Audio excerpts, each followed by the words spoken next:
Frank? India has asked UN Secretary General Thant to use the influence of his office to stop what the Indian ambassador called the massacre of unarmed people in East Pakistan by the West Pakistan Army. Earlier, sources in India said that West Pakistan was continuing to bomb parts of East Pakistan, although the West claimed to have the rebellious province under complete control. And official sources say the Indian government has learned that the rebel leader of the eastern province, Sheikh Mujibur Rahman, is free and is not imprisoned as claimed by the West. Michael Clayton of the British Broadcasting Corporation was one of many Western newsmen expelled from East Pakistan the day after the shooting started. I was in the lobby of the Intercontinental Hotel in Dhaka last Thursday night when Pakistan soldiers suddenly hauled down the East Pakistan independent flag outside the hotel and burnt it. When I tried to leave by the hotel front door, they pushed me back at gunpoint. The army clampdown on Dhaka had begun. It was a ruthless exercise in intimidating the city's virtually unarmed population. Later on Friday, from the hotel, we watched tanks rumbling through Dhaka's mostly empty streets.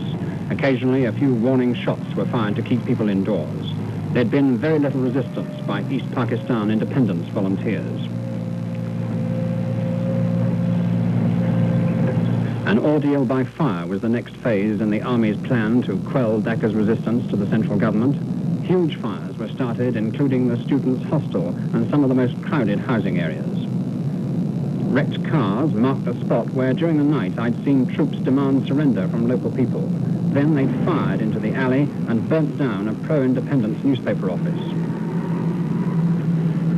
Trucks of ammunition and weapons were driven away by the Pakistan Army after seizing them from East Pakistan police who'd cooperated with the independence movement. Some East Pakistani soldiers were also disarmed by the West Pakistanis.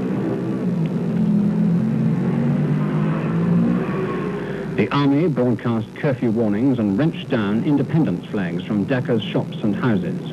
There were tough penalties for showing the flag after that. Mr. Bhutto, the West Pakistan People's Party leader, was given safe conduct out of the Intercontinental Hotel. He'd been attending the constitutional talks with the president.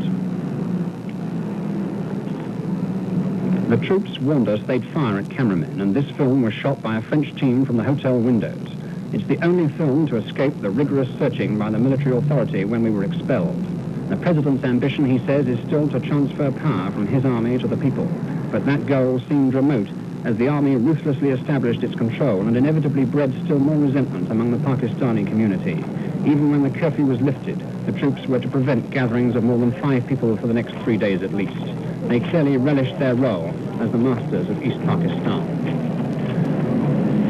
One can't estimate the number of dead so far in East Pakistan, but it would be impossible to fire guns for several hours in Dhaka and to set on fire so many buildings without causing considerable casualties.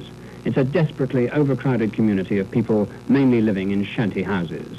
The prospect of real resistance by the East Pakistanis is much better outside the towns. And if they organize an effective guerrilla force in the country, the East Pakistanis could, in the long run, still make it impossible for West Pakistan successfully to continue its domination from its power base 1,000 miles away. Michael Clayton, BBC News, reporting. Senator Stuart Symington said today the United States should